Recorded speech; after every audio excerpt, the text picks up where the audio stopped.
اعتزاز خان اس فانی جہاں سے ہمیشہ کے لیے انتقال کر چکے ہیں۔ میری روح مکمل قبض ہو چکی تھی۔ اتنے میں دوسرا فرشتہ میرے پاس آیا اور کہنے لگا، اے ابن آدم، تم نے جو مال جمع کیا تھا وہ کہاں ہے؟ تم جو ساری زندگی دولت کمانے اور جمع کرنے کے چکر میں خدا سے غافل رہے، تو بتاؤ اب وہ دولت تمہارے کس کام کی ہے؟ کیا وہ تمہاری جمع کی ہوئی دولت تمہیں خدا کے عذاب سے بچا سکتی ہے؟ ہرگز نہیں۔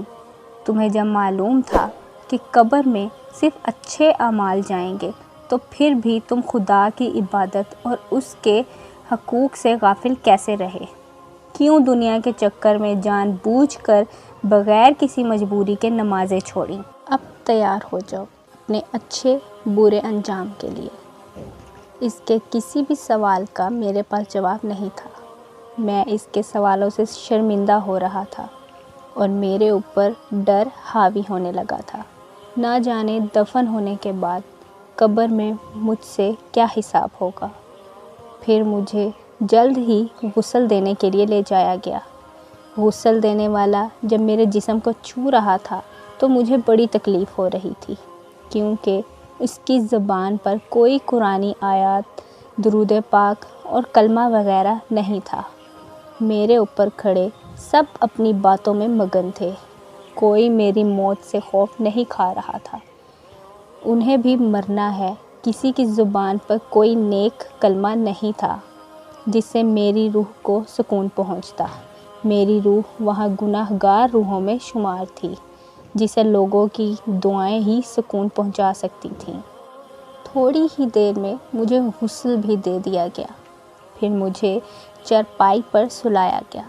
اب میرے چاروں طرف میرے گھر والے، بیوی، بچے، بھائی بہنیں، رشتہ دار، دوست احباب سب میری لاش پر رو رہے تھے۔ میرے دوست جنہوں نے مجھ سے وعدے کیے تھے کہ ہم ہر مشکل میں تمہارا ساتھ دیں گے، تمہارے ساتھ رہیں گے، آج وہ بھی دور کھڑے کونے میں خاموشی سے رو کر مجھے الوداع کر رہے تھے۔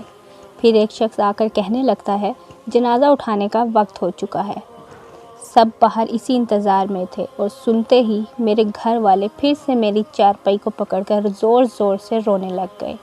میں ان کے رونے سے پریشان ہو رہا تھا۔ مجھے سمجھ نہیں آ رہا تھا یہ سب میرے لیے اتنا کیوں رو رہے ہیں۔ کیا میں نے ان کو کوئی دکھ دیا ہے؟ ان سب کو ہٹا کر میرے جنازے کو اٹھایا گیا۔ میں پریشان ہو رہا تھا، یہ سب مل کر مجھے کہاں لے جا رہے ہیں؟ میں ایک چارپائی پر تھا اور میرے آس پاس بڑی تعداد میں لوگ تھے۔ جنازہ سفر میں ہی تھا کہ اتنے میں تیسرا فرشتہ میرے پاس آتا ہے اور کہنے لگتا ہے، اے ابن آدم، تم ایک لمبے سفر کی طرف رواں دواں ہو۔ جو تو نے یہ سفر پہلی بار کیا ہے، سفر کے اختتام پر تمہیں ایک چھوٹے اور تنہا مقام میں رکھا جائے گا، جس مقام میں تم پہلے کبھی نہیں رہے، اور اگر تمہارے مال اچھے ہوں گے تو وہ تنگ مقام بھی تمہیں تنگ نہیں لگے گا، اور اگر تمہارے اعمال اچھے نہیں ہوں گے تو وہ تنگ مقام مزید تمہیں تنگ لگے گا، کیونکہ سب اپنے اعمال سے ہی اس مقام کو کشادہ اور تنگ کرتے ہیں۔ تمہیں پہلی بار اس تنگ مکان میں رکھا جائے گا اور تمہاری ہمیشہ کی زندگی قیامت تک اسی مکان میں گزرے گی۔ اتنے میں وہ غائب ہو گیا اور مجھے پریشانی ہو رہی تھی کہ نہ جانے مجھے وہ مکان کیسے ملے گا، تنگ یا کشادہ۔ اگر مجھے تنگ مکان ملا تو میں کیسے گزارا کروں گا قیامت تک اس تنہا مکان میں؟ اور میرے جنازے پر بھی شریک سبھی لوگ اپنی دنیا داری کی باتوں میں لگے ہوئے تھے۔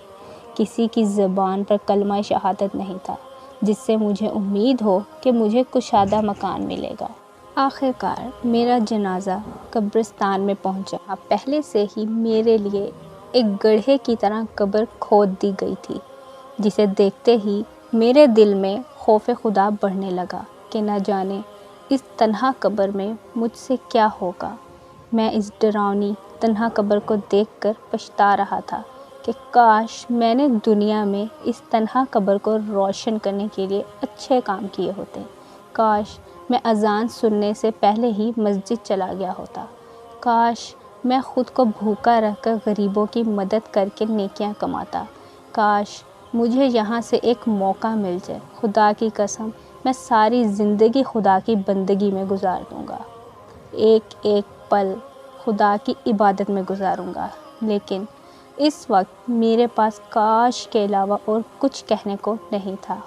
میری قبر کو تیار کیا گیا، پھر مجھے اس میں اتارنے کے لیے اٹھایا گیا۔ مجھے قبرستان میں قبروں کی ساری روحیں نظر آ رہی تھیں جو مجھے عجیب و غریب نظروں سے دیکھنے لگی تھیں۔ میں قبر میں اتر چکا تھا اور میرے اوپر مٹی ڈالنے سے پہلے میرے لیے دعائیں مانگی جا رہی تھیں۔ میں خاموشی سے انہیں سن رہا تھا۔ اتنے میں چوتھا فرشتہ میرے پاس آیا اور کہنے لگا، اے ابن آدم، کل تو زمین کے اوپر تھا اور آج تو زمین کے اندر ہے۔ کل جب تو زمین کے اوپر تھا تب تو ہر چیز میں آزاد تھا، چاہے گناہ ہو یا ثواب۔ زمین پر تمہیں آزاد چھوڑا گیا تھا، لیکن اب تم زمین کے اندر ہو اور یہاں تیری کوئی مرضی نہیں چلنے والی۔ یہاں صرف تیرے اعمالوں کو دیکھ کر مرضی چلے گی۔ اگر اچھے ہوں گے تو تم یہاں بھی آزاد اپنی مرضی سے زندگی گزارو گے، اور اگر اچھے اعمال نہیں ہوں گے تو پھر ہماری مرضی چلے گی۔ اے ابن آدم، تو زمین پر بڑا اکڑ کے چلتا تھا، تو آج زمین کے اندر خاموش کیوں ہے؟ تمہیں معلوم بھی تھا کہ ایک دن یہاں آنا ہی ہے، تو پھر اکڑ کس بات کی تھی؟ کیوں خدا کو بھول کر خود ہی فیصلے کرنے والے بن گئے؟ زمین کے اوپر کیوں لوگوں کے لیے زمین تنگ کر دی تھی؟ کیوں مظلوموں پر ظلم ڈھاتے تھے؟ وہاں سب سے محبت سے کیوں نہیں رہے؟ کاش تم نے وہاں تکلیف برداشت کی ہوتی تو آج یہاں تمہیں تکلیف نہ ملتی۔ وہاں تم نے اگر مدد کی ہوتی تو یہاں بھی تیری مدد ہوتی۔ تم نے وہاں رحم کیا ہوتا تو یہاں بھی تم پر رحم ہوتا۔ وہاں تم نے معاف کیا ہوتا تو یہاں تمہیں بھی معاف کیا جاتا۔ کیا تم بھول چکے تھے کہ خدا کی مرضی سے یہاں بھی تمہیں آنا ہے؟ اس کے کڑے سوالوں سے مزید میری روح کو خوف ہونے لگا تھا۔ اب میرے اوپر مٹی ڈالی جا رہی تھی۔ وہ منظر مجھے ڈرا رہے تھے۔ میں چیخ رہا تھا۔ میں پاس کھڑے اپنوں سے چیخ چیخ کر کہہ رہا تھا، خدا کے لیے مجھے یہاں تنہا نہ چھوڑ کر جاؤ۔ میں دنیا میں تم لوگوں کے بڑے کام آیا تھا، اب خدا را تم لوگ میرے کام آؤ، مجھے اس تنہا مقام میں اکیلا نہ چھوڑو۔ مجھے وحشت ہونے لگی ہے۔ اندھیری قبر ہے، کوئی میری نہیں سن پا رہا تھا۔ سب جلدی سے مجھے دفنانے میں لگے ہوئے تھے۔ میری قبر پر مٹی ڈل چکی تھی۔ سب مجھے دفنا کر اپنے گھروں کو لوٹ گئے۔ اب میں اس قبر میں تنہا تھا۔ مجھے وحشت ہونے لگی کہ نہ جانے مجھ سے کیا کیا جائے گا۔ اتنے میں پانچواں فرشتہ آتا ہے اور کہنے لگتا ہے، اے ابن آدم، وہ لوگ جو دنیا میں تیرے سب سے عزیز تھے، اب وہ تجھے دفن کر کے چلے گئے ہیں، اور اگر وہ پاس بھی ہوتے تو پھر بھی تیری مدد نہ کر پاتے۔ تمہارا جو بھی رشتہ تھا وہ دنیا میں ہی تھا۔ یہاں وہ رشتے تجھے نہیں بچا سکتے۔ یہاں پر تمہیں اپنے اعمال ہی بچا سکتے ہیں۔ آج یا تو جنت میں جائے گا یا پھر دوزخ میں ڈالا جائے گا۔ اب میں اندھیری قبر میں اکیلا خوف سے نڈھال تھا، اپنے انجام کا انتظار کرنے لگا۔ اب میرے لیے دنیا کی ساری رنگینیاں، رونقیں ختم ہو چکی تھیں۔ یاروں کی محفلیں، نادانیاں، عبادت سے ناگواری، سب کے انجام کا وقت آ چکا تھا۔ میں خوف زدہ تھا کہ نہ جانے اب کیا ہونے والا ہے۔ اتنے میں قبر مجھ سے بات کرنے لگتی ہے، اے ابن آدم، اے انسان، تو بھی کتنا نادان تھا، دنیا میں اتنے مگن ہو گئے کہ یہاں قبر کی اندھیری اور تنہائی کو کبھی سوچا ہی نہیں۔ تم نے اگر دنیا میں اس اندھیری قبر کو روشن کرنے کا سوچا ہوتا تو آج تیرے چہرے پر خوف نہ ہوتا۔ تم اپنے انجام کو سوچ کر نہ ڈرتے۔ تیرا خدا کو چھوڑ کر دنیا کی رنگین مستیوں میں لگ جانا، آج وہی رنگین مستیاں تجھے آگ میں لے جائیں گی۔ میرے پڑوس میں بھوکی مار کے بھوکے بچے سو گئے۔ تم نے پوچھنا اور جانچنا بھی گوارا نہ سمجھا۔ تو خاندان والوں سے، دوستوں سے عیاشیاں اور پارٹیاں کرتے رہے۔ ہزاروں کے بل آئے، تو نے ہنسی خوشی ادا کر دیے۔ تو مال و دولت جمع کرنے میں لگا رہا۔ باہر ہاتھ جوڑ کر کھڑے بھوکے فقیر کو کچھ پیسے نہ دیے تو آج تیرا وہ سارا مال جو تو نے جمع کیا اب تجھے سانپ اور بچھو بن کر ڈسیں گے اور تجھے ڈس ڈس کر تیری بوٹیاں نوچ ڈالیں گے۔ تو یہ نہ سوچ کہ ان کے ڈسنے سے تجھے موت آ جائے گی، نہیں، یہاں تجھے کبھی موت نہیں آئے گی۔ دنیا داری میں تو نے لاکھوں روپے اڑا دیے، کچھ پیسے تو مسکینوں کو ہی دے دیتا۔ اب کچھ دیر میں تیرے پاس یہاں منکر نکیر آئیں گے جو تجھ سے کچھ سوالات کریں گے۔ سوالات بہت ہی آسان ہوں گے، تم اگر مومن ہوگے تو ان سوالوں کا جواب آسانی سے دے دو گے، اگر تم مومن نہیں ہوگے تو کسی ایک کا بھی جواب نہیں دے پاؤ گے۔ اس کے بعد تم پر رحم نہیں کیا جائے گا اور تمہیں عذاب دیا جائے گا۔ میں ان منکرین کے انتظار میں تھا، نہ جانے کب آئیں گے تو کیا پوچھیں گے۔ کچھ دیر میں وہ خوفناک چہروں سے آئے، وہ دو ہی تھے، مجھ سے پوچھنے لگے، تیرا رب کون ہے؟ سوال آسان تھا پر جواب دینے کے لیے میری زبان ساتھ ہی نہیں دے رہی تھی، کیونکہ میں مومن نہیں تھا، میں نمازی نہیں تھا۔ میں جواب میں خاموش رہا۔ پھر پوچھنے لگے، تیرا نبی کون ہے؟ اس بار بھی میں خاموش ہی رہا، کیونکہ میں دنیا میں عاشق رسول تو تھا پر حضرت محمد صلی اللہ علیہ وآلہ وسلم پر کبھی درود نہ پڑھا تھا، کبھی اس کے دل سے میلاد نہیں منایا تھا، کبھی اس کی طرح بندوں سے محبت نہیں کی تھی۔ میں صرف نام کا ہی مسلمان تھا۔ جب انہیں کسی سوال کا جواب نہ ملا تو وہ غصے سے چلے گئے۔ ان کے جانے کے بعد مجھے قبر میں تپش سی محسوس ہونے لگی۔ میرے بائیں طرف سے ایک کھڑکی نما جگہ کھلتی ہے، اس کھڑکی میں سے آگ شعلوں کے ساتھ میرے قریب ہو رہی تھی۔ قبر میں بدبو بڑھنے لگی تھی اور قبر چاروں طرف سے تنگ ہوتی جا رہی تھی۔ آگ کی تپش سے میرے جسم کا بایاں حصہ جلنے لگا تھا۔ میں چیخ رہا تھا، چیخ کر پوچھ رہا تھا، یہ مجھے کیا ہو رہا ہے؟ کیوں میری قبر تنگ ہو رہی ہے؟ آگ کیوں میرے جسم کو جلا رہی ہے؟ قبر سے آواز آنے لگی، اے انسان، قبر کا تنگ ہونا، بائیں طرف سے کھڑکی کھلنا، یہ سب تیرے اعمالوں کا کیا دھرا ہے۔ اگر تو دنیا میں خود کو تنگ رکھتا تو تمہیں یہاں وسیع قبر ملتی۔ تیرے چیخنے کا کوئی فائدہ نہیں ہے، یہاں تیرے جیسے تیری طرح بے شمار انسان چیخ رہے ہیں۔ یہ سب تجھے پہلے سوچنا چاہیے تھا۔ اب عذاب کے لیے تیار ہو جا۔ اور وہ آواز خاموش ہو گئی۔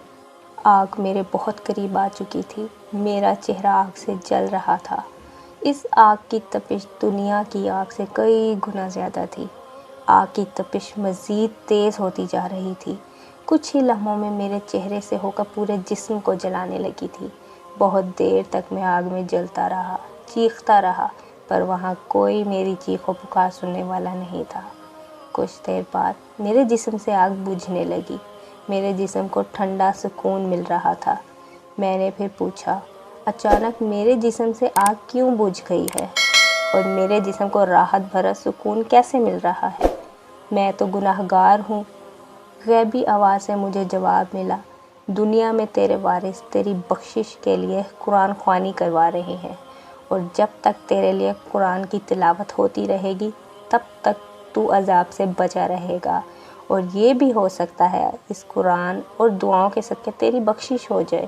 کافی دیر تک مجھ سے عذاب ٹلا رہا، پھر اچانک سے قبر میں وہی بدبو آنے لگی، گرم ہوا پھر سے چلنے لگی، پھر سے بائیں کھڑکی کھل گئی، اس سے آگ کا جلنا، ناقابل برداشت بدبو۔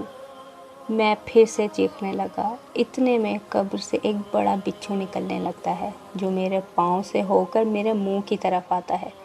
اتنے میں اس کے جیسے اور بھی بہت سے بچھو نکلتے ہیں جو انسانی ہاتھ سے بھی بڑے، موٹے، کالے اور خطرناک تھے، جنہیں دیکھتے ہی میں تڑپنے لگا۔ پھر چیخ کر پوچھا، یہ کیا ہو رہا ہے؟ مجھ سے غیبی آواز نے جواب دیا، اے انسان، یہ بچھو تمہارے گناہ سے پیدا کیے گئے ہیں۔ تم جو دنیا میں کسی کو گالی دیتے تھے، اس ایک گالی کے بدلے یہاں ایک بچھو پیدا ہوتا ہے۔ اب وہ تمہیں نوچیں گے، اس کے ایک ڈس سے تم زمین میں کئی گنا نیچے چلے جاؤ گے، پھر اوپر آؤ گے، پھر دوسرا ڈسے گا، جتنی تم نے گالیاں دی ہوں گی اتنے ہی بچھو تمہیں ڈسیں گے۔ جتنی ہی بار تمہیں ڈسا جائے گا تم اتنی ہی بار اوپر آؤ گے، اور اس کی تکلیف کا تم اندازہ بھی نہیں لگا سکتے۔ اس کی تکلیف کے بعد تمہیں احساس ہوگا کہ کاش تم نے کسی کو مذاق میں بھی گالی نہ دی ہوتی۔ وہ ان گنت بچھو تھے جن سے میری قبر پوری بھر چکی تھی۔ باری باری ایک ڈستا گیا۔ اس کے ڈسنے سے جو تکلیف پہنچ رہی تھی اس کا کوئی اندازہ بھی نہیں لگا سکتا تھا۔ کافی دیر تک میں اسی عذاب میں تڑپتا رہا۔ جب مجھ پر وہ سزا پوری ہوئی تو مجھے بڑے جہنم میں لایا گیا۔ وہاں کی دنیا ہی الگ تھی، ایسی دنیا جس کا کوئی تصور بھی نہیں کر سکتا۔ جہنم کی دنیا بہت بڑی تھی، ہر جگہ آگ ہی آگ تھی۔ میرے ساتھ ایک سزا دینے والا فرشتہ تھا جس نے مجھ سے کہا، اے انسان، وہ جہاں ہے جس کا دنیا میں کوئی انسان تصور بھی نہیں کر سکتا، یہاں سبھی گناہ گار ہیں، اور اب تم دیکھو گے کس کو کس گناہ کی سزا دی جا رہی ہے۔ میں خوف زدہ ہو چکا تھا، ہر طرف چیختے ہوئے لوگ جو آگ میں جھکے ہوئے تھے۔ میں ایک جگہ پہنچا جہاں جہنم کا ایک بڑا گڑھا تھا جس میں ان لوگوں کو جلایا جا رہا تھا، اور ان کی چیخیں اتنے زور سے تھیں کہ وہ آوازیں دنیا میں سنی جاتی تو ہر انسان کے کان کے پردے پھٹ جاتے، جس طرح وہ آگ میں جل رہے تھے۔ اگر دنیا والوں کو دکھائی دیتا تو وہ دیکھتے ہی مر جاتے۔ پھر فرشتہ کہنے لگا، جہنم کے اس گڑھے میں یہ سب مسلمان ہیں، انہوں نے دنیا میں بہت سے اچھے کام کیے، غریبوں مسکینوں کی مدد کی، خدا کے نام کی خیراتیں کی، مگر انہوں نے نمازیں نہیں پڑھی۔ خدا سب کچھ معاف کر سکتا ہے لیکن نماز پڑھنے والے کو کبھی معاف نہیں کرتا، کیونکہ نماز خدا کا اپنے محبوب حضرت محمد صلی اللہ علیہ وآلہ وسلم کو دیا گیا ایک تحفہ ہے۔ اگر کوئی بندہ اس کے محبوب کے دیے ہوئے تحفے کی لاج نہیں رکھتا تو پھر خدا بھی اس کے بندے کی لاج نہیں رکھتا۔ اسی لیے یہ سب عذاب میں چل رہے ہیں کیونکہ انہوں نے جان بوجھ کر نماز چھوڑی۔ اسی گڑھے کے ساتھ وہاں جہنم کا چھوٹا گڑھا بھی تھا جس میں بھی بہت سے لوگ عذاب کاٹ رہے تھے، پر ان کی تھوڑی نرمی تھی۔ میں حیران ہو کر پوچھنے لگا تو جواب دیا کہ یہ سب وہ ہیں جو کبھی کبھار نماز پڑھتے تھے، انہیں کم عذاب اس لیے مل رہا ہے کیونکہ انہوں نے جتنی تھوڑی بہت نمازیں پڑھی تھیں، ان نمازوں کے صدقے ان کے اجر میں ان کو کم سزا دی جا رہی ہے۔ پھر میں جہنم کے دوسرے گڑھے میں پہنچا جو بہت بڑا تھا۔ اس میں بھی وہی سب کچھ تھا، آگ، چیخیں، رونا، معافی مانگنا۔ اس گڑھے میں صرف عورتیں ہی عورتیں تھیں جو سخت عذاب جھیل رہی تھیں۔ ان کے جسم کو آگ سے جلایا جا رہا تھا اور مختلف خطرناک جیت ان کے جسم کو نوچ رہے تھے، جن کے نوچنے سے ان کی جسم کی بوٹیاں نکل رہی تھیں۔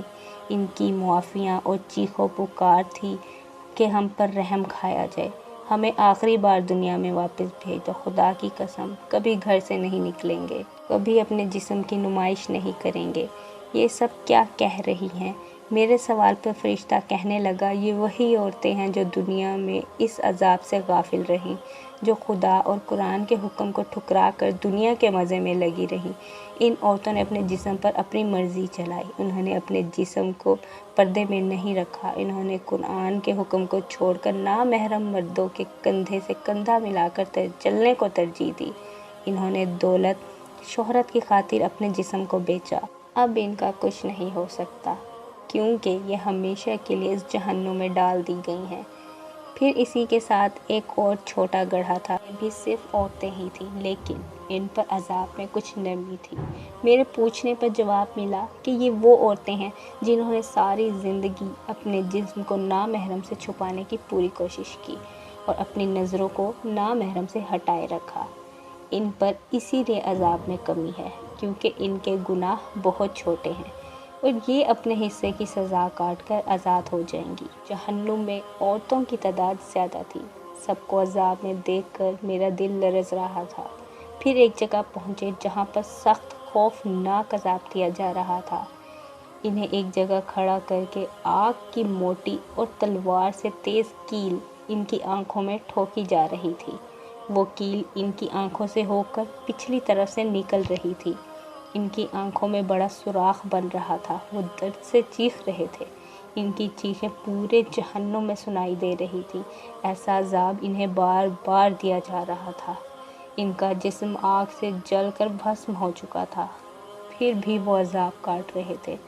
فرشتہ کہنے لگا، یہ وہ بدبخت ہیں جنہوں نے اچھے کام تو کیے، پر خدا کے منع کرنے کے باوجود نامحرم کو جی بھر کر اور ہوس سے دیکھنے لگے۔ انہیں معلوم تھا نامحرم کو دیکھنا کتنا بڑا گناہ ہے، پھر بھی یہ دیکھتے رہے، ان سے باتیں کی، ان سے ہنسی مذاق کی، اور آج یہ چیخ رہے ہیں کہ ہمیں چھوڑا جائے۔ ہمیں معلوم نہیں تھا کہ نامحرم کو دیکھنے کی اتنی بڑی سزا ملے گی، لیکن آج ان پر کوئی رحم نہیں کھایا جائے گا، کیونکہ دنیا میں انہوں نے خدا کے حکم کو نہیں سنا، تو آج خدا بھی ان کی منت کو نہیں سننے والا۔ جہنم میں مختلف گڑھے تھے جن میں سب کو الگ الگ گناہوں کی سزا مل رہی تھی۔ کچھ چھوٹے گڑھوں میں، کچھ بڑے گڑھوں میں عذاب کاٹ رہے تھے۔ فرشتہ کہنے لگتا ہے، یہاں وہ لوگ ہیں جنہوں نے دنیا میں بہت اچھے کام کیے ہیں، نمازیں پڑھی ہیں، کبیرہ گناہوں سے بچے ہیں، لیکن جھوٹ بولنا، منافقت، بدکاری، حسد، غیبت، دل میں برائی رکھنا جیسے چھوٹے پر سخت عذاب والے گناہوں سے نہیں بچے۔ اس لیے یہ ان چھوٹے گناہوں کی سزا کاٹ رہے ہیں، اور انہیں تب تک عذاب ملتا رہے گا جتنی بار انہوں نے جھوٹ یا بدکاری کی ہوگی۔ جب یہ ان گناہوں کی سزا کاٹ لیں گے تو اپنے دوسرے گناہوں کی سزا کے لیے بھیج دیے جائیں گے۔ پھر ایک اور جگہ پہنچے جہاں مرد اور عورت کو ایک ہی سزا مل رہی تھی۔ چاروں طرف ان کے آگ تھی۔ اس آگ میں بڑے بڑے گولے نما شعلے تھے جس میں وہ جل رہے تھے اور سخت عذاب کاٹ رہے تھے۔ وہ آگ میں بھی جل رہے تھے، انہیں کسی سخت چیزوں سے بھی مارا جا رہا تھا، ان پر کڑے سے کڑا عذاب تھا۔ میں نے پوچھا کہ ان کا گناہ کیا ہے جو انہیں سب سے سخت عذاب دیا جا رہا ہے؟ تو جواب ملا، یہ سب وہ ہیں جنہوں نے دنیا میں والدین کی نافرمانی کی۔ خدا نے قرآن میں فرمایا، اپنے والدین کو اف تک نہ کہو، ان سے اونچی آواز میں بات کی، ان کو برا بھلا کہا، ان سے بدتمیزی کی، ان کی بے ادبی کر کے ان کا دل دکھایا، ان کا حکم نہ مان کر انہیں رلایا، انہوں کے فیصلوں کو ٹھکرا کر اپنی مرضی کے فیصلے کیے۔ یہ اپنے والدین کی نافرمانی کی سزا دنیا میں بھی کاٹ کر آئے ہیں اور یہاں بھی کاٹیں گے، کیونکہ والدین کے نافرمان کے لیے خدا کے محبوب حضرت محمد صلی اللہ علیہ وآلہ وسلم نے بھی کبھی دل سے رحم کی دعا نہیں مانگی تھی۔ میں سب کا عذاب دیکھ کر خوف میں تھا، نہ جانے مجھ سے کیا ہوگا۔ میں تو سب سے بڑا گناہ گار ہوں۔ میں بے نمازی تھا، جھوٹا تھا، دل دکھائے، والدین کا نافرمان تھا، اپنے مفاد کا تھا، دھوکے باز تھا۔ مجھے خوف زدہ اور حیران دیکھ کر فرشتہ کہنے لگتا ہے، تم ان پر عذاب دے کر خوف زدہ ہو گئے ہو، پر جو عذاب ہے وہ ان کے مقابلے میں کچھ بھی نہیں جو کافروں اور غیر مسلموں کو ملتا ہے۔ ان پر عذاب دنیا میں کوئی غیر مسلم دیکھ لے تو خدا کی قسم وہ مسلمان ہو جائے اور مومن بن جائے۔ ایسا مومن دنیا میں کوئی بھی نہیں ہوگا۔ مسلمانوں کے لیے جنت بہت ہی سستی ہے، بس اس کے لیے اسے 4 دن کی زندگی میں دنیا کی رنگینیوں کو چھوڑنا ہوگا۔ ہر مشکل وقت میں بھی نماز پڑھے، ضرورت سے زیادہ جھوٹ نہ بولے، کسی کی غیبت نہ کرے، سب سے اچھا رہے، کسی کے لیے دل میں نفرت نہ پالے، اپنی آنکھوں اور جسم کی نامحرم سے حفاظت کرے، والدین کا ادب کرے، اپنی اولاد کو دین سکھائے۔ ان کاموں سے بھی وہ جنت خرید سکتا ہے۔ پھر میری طرف دیکھ کر کہنے لگا، اب تم اپنے عذاب کے لیے تیار ہو جائے، تمہارے ساتھ بھی وہی ہوگا جو تم یہاں دیکھ کر آئے ہو۔ سنتے ہی میری چیخ نکل گئی، میں تو بہت بڑا گناہ گار ہوں، میں نے چھوٹے چھوٹے بہت سے گناہ کیے ہیں، میرے گناہ اتنے ہیں کہ دنیا میں بھی خدا سے اپنے گناہوں کی معافی مانگتا تو شاید پھر بھی معافی نہ ملتی۔ سن کر وہ کہنے لگا، اے نادان انسان، تم جانتے ہو کہ گناہ کرو خدا معاف کر دیتا ہے، اگر نہ کرے تو پھر بھی دنیا میں ایک ایسی ہستی ہے جو تمہیں خدا سے معافی دلوا سکتی ہے، وہ ہمارے پیارے نبی حضرت محمد صلی اللہ علیہ وآلہ وسلم ہیں۔ آپ کروڑوں گناہ کر کے بھی خدا کی بارگاہ میں جاؤ، سچے دل سے معافی مانگو اور کہو، اے خدا، تجھے تیرے محبوب کا واسطہ ہمیں معاف فرما، تجھے اس محبوب کا واسطہ جس کے لیے تو نے یہ دونوں جہاں بنائے، پھر دیکھنا خدا معاف کرے گا، کیونکہ خدا وہ دعا کبھی رد نہیں کرتا جس میں اس کے محبوب کا واسطہ دیا گیا ہو۔ میں پچھتا رہا تھا، گناہ تو ہو گئے، کاش ایک بار دل میں دعا مانگ کر معافی مانگتا تو آج اس طرح جہنم کی آگ میں نہ جلایا جاتا۔ اللہ ہم سب کو نماز پڑھنے کی، اچھے کام کرنے کی، والدین کا ادب کرنے کی توفیق عطا فرمائے، آمین۔ السلام علیکم۔